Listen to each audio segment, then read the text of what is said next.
January 26, good things ahead. And I read, bitter or better? They say that life will make you bitter or better.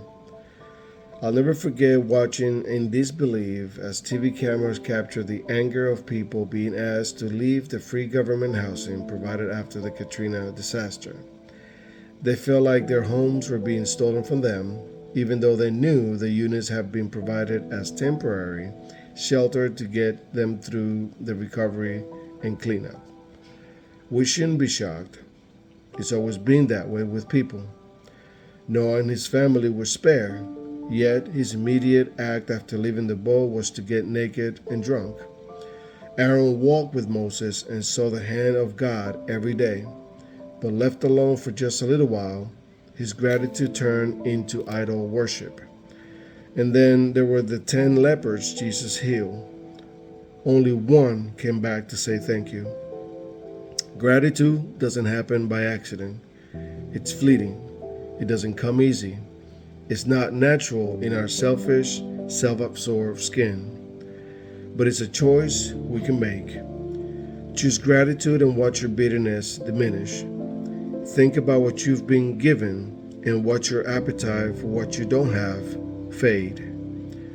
The movie Courageous explore one of the most painful things we can experience, the loss of a child. The main character in the movie is overwhelmed with bitterness and anger until he finally decides to be grateful for the 11 years he had with his daughter instead of angry over what he wouldn't have. Easier said than done, but a far better choice. The only sure cure for anxiety, bitterness, and anger is a grateful heart. So the question is, has something you lost made you bitter? Would you choose gratitude and let God make your life better? Rest in Him. Psalms chapter 23, verse 2 and 3 reads, He makes me lie down in green pastures. He leads me beside the still waters. He restores my soul. Has your spiritual get up and go gone up and gone? Maybe right now God seems to be a long way away, or daily life is beating you down. But despite the dearth, you still feel an ache inside reminding you that you want to be restored. You just don't know how. David explains how Jehovah Rohi restores your soul. First, He makes you lay down in green pastures.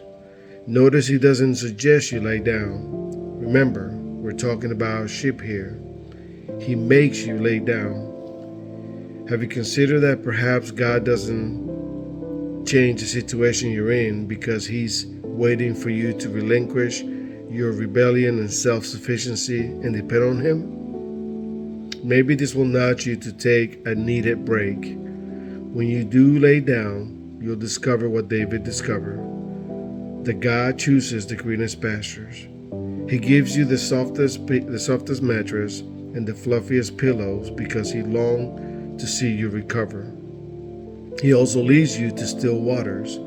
A good shepherd doesn't let sheep drink from rushing waters because they're not sure-footed. He keeps them safe so they can be refreshed. When we rest in Jehovah Rohi, He leads us into safe environments. But we won't discover the blessing of rest and still waters as long as we remain self-sufficient and think we can fix our problems, including our soul weariness.